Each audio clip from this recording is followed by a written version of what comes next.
مش كل الناس شبه بعض، ومش كلهم ينفع معاهم نفس الأسلوب، وده السر اللي محدش بيقولك عليه. في الدنيا هتقابل 3 أنواع من الناس: ناس بتحب الكلام، وناس بتحب التفاصيل، وناس بتحب السكون. في ناس حساسة، أي كلمة ممكن تجرحها، وناس من النوع اللي كلامها مباشر وبيوجع، وناس بتحب تمشي جنب الحيط. المفتاح هنا إنك تبقى مرن.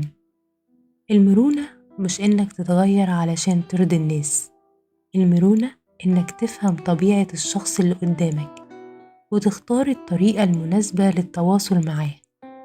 اللي بيحب الكلام خليه يفضفض، واللي بيحب التفاصيل ما تختصرش عليه. اللي بيحب الهدوء ما تضغطوش بالحكي الزيادة. الموضوع بسيط، لو فهمت الشخصية هتفهم طريقة التعامل.